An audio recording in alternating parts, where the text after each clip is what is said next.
디지털투데이 데일리 픽입니다. 중국 게임 광고의 선정성이 도를 넘고 있다고 합니다. 해당 게임의 광고 문구가 유튜브, 인스타그램 등 SNS를 통해 무차별적으로 퍼지면서 성상품화를 우려하는 목소리가 커지고 있는데요. 시청 연령과 상관없이 무분별하게 노출돼 대책 마련이 시급하다는 지적이 일고 있습니다. 머니투데이에 따르면 논란의 중심에 선 게임은 중국 37게임즈의 왕비의 맛과 슈앙쿨 엔터테인먼트의 왕이 되는 자인데요. 이 게임의 광고들은 여성의 맛을 빗대고 특정 신체 부위를 부각시키며 노골적으로 성상품화를 일삼고 있습니다. 왕비의 맛은 미인 집결지, 다양한 맛이라는 문구를 내세워 각 여성 캐릭터의 장미맛, 레몬맛, 복숭아맛, 우유맛 등의 설명을 달았네요. 캐릭터들은 노골적으로 신체 특정 부위를 노출하고 심지어 각자 신체 사이즈를 달고 있습니다. 왕이 되는 자의 경우 나이를 쓴 팻말을 목에 건 여성들을 사고 파는 듯한 장면을 광고로 내보내고 있죠.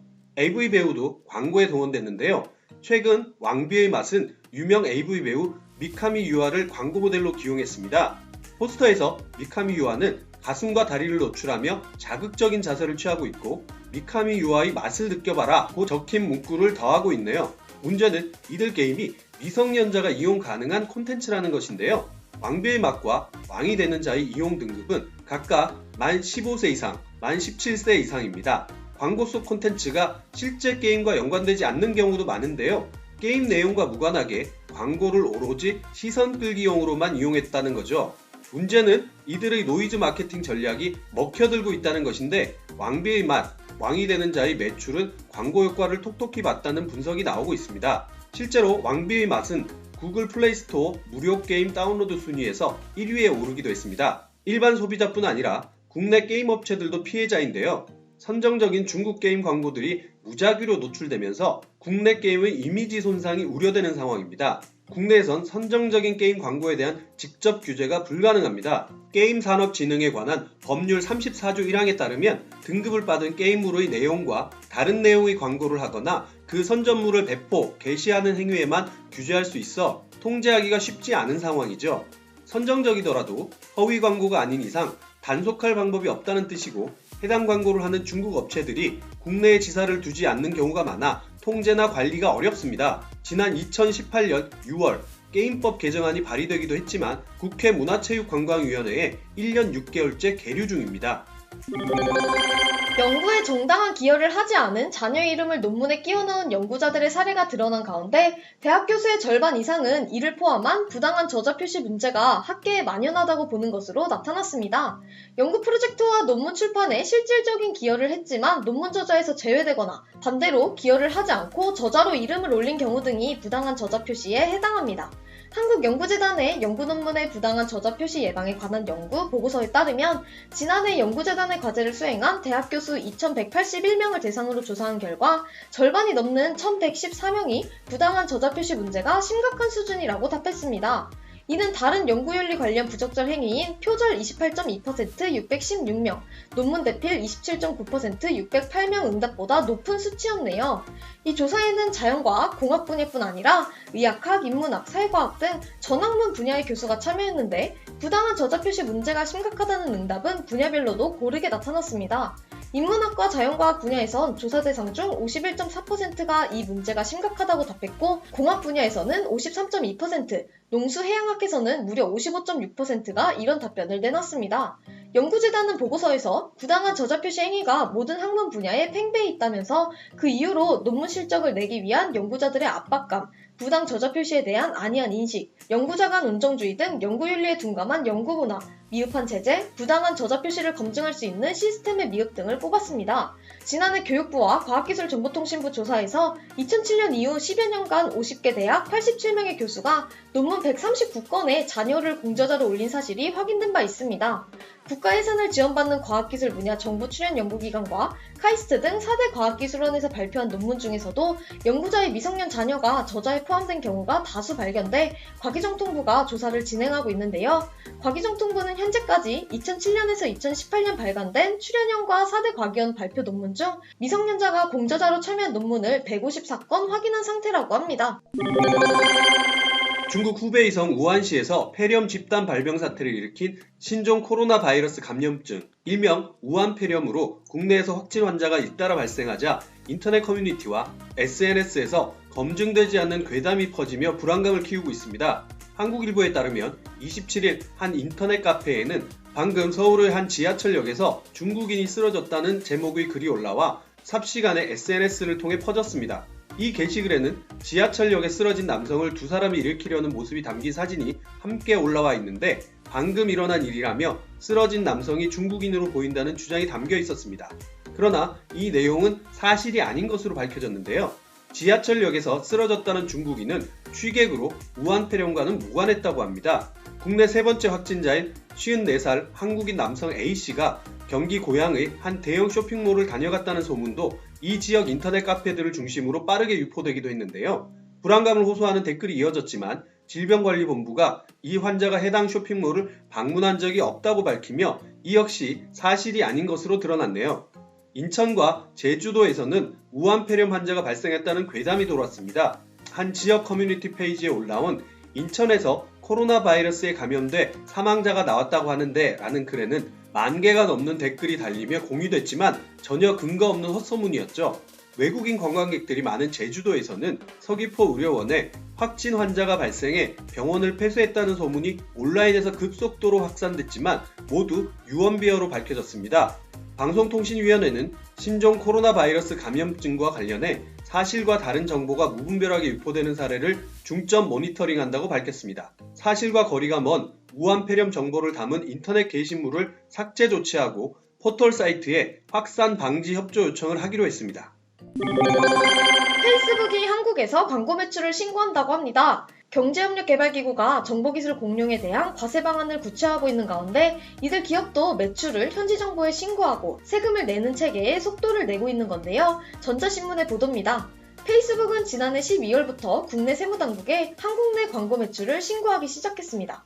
페이스북은 이보다 앞서 2017년 12월 현지에서 발생하는 광고 매출을 현지에 신고하고 세금을 납부하겠다는 입장을 밝힌 바 있죠. 이에 따라 페이스북 코리아도 관련 준비를 해왔습니다. 온라인 마케팅 업계에 따르면 페이스북은 지난해 하반기부터 자사 플랫폼을 이용하는 법인 광고주를 대상으로 사업자 등록번호 인증을 받았습니다. 한국 세무당국에 부가가치세를 신고하기 위한 사전 절차인데요. 페이스북이 매출을 신고하면 관할 세무서와 국세청은 이에 따라 월 또는 분기, 연 단위로 부가가치세와 법인세를 매기게 됩니다.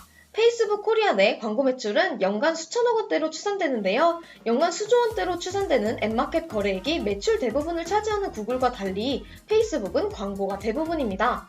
이 때문에 페이스북이 광고 매출을 신고하는 것은 한국 내 사업 전반에 대해 세금을 낸다는 의미로 받아들여지는데요. 우리나라 정부가 한국 내에서 발생하는 페이스북의 수익 활동을 거의 다 파악할 수 있다는 뜻이기도 합니다. 구글의 경우 한국에서 발생하는 광고 매출은 구글 코리아, 구글 플레이 매출은 싱가포르에 위치한 아시아태평양 법인에 각각 귀속되죠. 세계 각국은 구글, 애플, 아마존, 페이스북 등 미국 출신 IT 공룡 기업을 대상으로 자국에 세금을 내라며 압박하고 있는데요. 이들 기업 대부분이 법인세율이 낮은 국가의 법인을 설립하고 각국에서 발생하는 매출을 돌린다는 지적을 받고 있기 때문입니다. 대표적으로 프랑스가 주요 국가 가운데 가장 처음으로 자국 내 IT 공룡 기업을 대상으로 연간 수익 3%를 디지털세로 부과하려 했습니다. 이 때문에 미국이 와인 등 프랑스 제품을 대상으로 보복관세를 발표하는 등 국가 간 분쟁으로 비화됐고 양국 대통령이 직접 나서 유해 협상을 하는 등 심각한 사안으로 발전한 바 있습니다. OECD는 지난해 10월 기업이 법인을 두지 않은 나라에서도 디지털 영업으로 발생한 이윤에 해당 국가에 과세권이 있다는 내용의 일반 원칙을 마련했는데요. 올해 말까지 세부 방안을 마련할 방침이라고 합니다.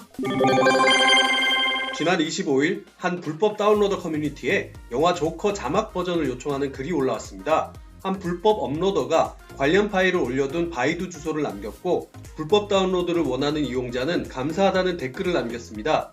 한국경제에 따르면 국내 불법 콘텐츠 다운로드 단속이 심해지자 바이두, 메가 등 해외 클라우드 사이트로 우회하는 속칭 복돌이가 늘고 있습니다. 복돌이는 영화 등 유료 콘텐츠를 불법으로 내려받는 소비자를 의미하는 은어라고 합니다. 불과 3, 4년 전까지만 해도 불법 다운로더 사이에서 가장 많이 애용된 것은 국내 웹하드와 비트토렌토였는데요. 지금도 이런 사이트 이용자가 존재하나 국내 웹하드는 저작권법 위반 혐의로 적발될 가능성이 높고 비트토렌토는 이용이 복잡해 갈수록 기피하고 있는 실정입니다.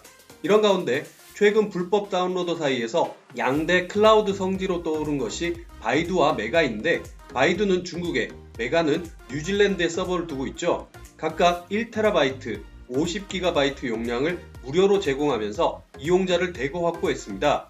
두 서비스를 통해 불법 다운로드하는 방식은 간단한데요.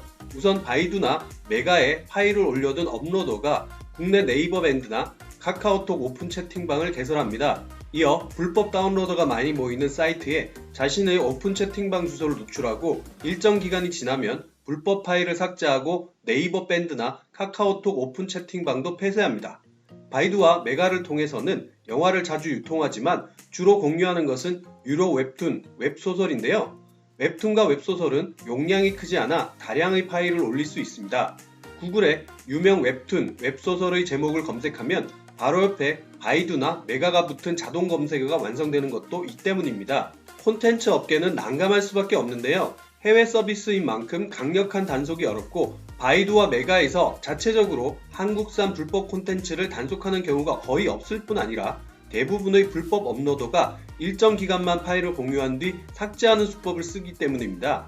유튜브도 예외가 아닌데 역시 해외 서비스여서 불법 콘텐츠 단속이 어렵다는 점이 악용되고 있습니다. 유튜브에서 코리아 푸 무비를 검색하면 지난해 개봉한 최신 영화를 비롯해 수십 건의 유료 콘텐츠가 줄줄이 뜹니다. 전문적인 불법 업로더는 특정 커뮤니티에서만 공유하는 비공개 채널을 운영합니다. 불법 업로드가 늘어나면서 유튜브는 실시간 영화관이 됐다는 얘기까지 나올 정도인데요. 신작 영화의 주문형 비디오가 뜨기 무섭게 유튜브에 영상이 올라오는 사례가 많아서이고 영화관에서 직접 찍은 캠 버전도 올라온다고 합니다. 지난해 방송통신심의위원회 자료에 따르면 시정 요구를 받은 불법 콘텐츠 352개 중 유튜브가 삭제 등 조치를 취한 사례는 16%에 불과했습니다. 세계 최대 보호인 제프 베이조스 아마존 최고 경영자가 스마트폰 해킹을 당한 것으로 알려지면서 명사들이 어떻게 사이버 보안을 지키는지에 관심이 쏠리고 있습니다. 하지만 세계적 기업의 임원이나 유명 인사들도 결국 일반인과 똑같은 스마트폰을 쓰면서 보안성이 높은 비밀번호를 쓰거나 비밀번호를 자주 바꾸는 등 보안 노력을 기울일 수밖에 없다고 CNN 방송이 지난 현지 시간 25일 보도했네요. 아마존이 미국 증권거래소에 제출한 자료에 따르면 이 회사는 2018년 베이조스의 개인 보안을 위해 160만 달러를 지출했습니다.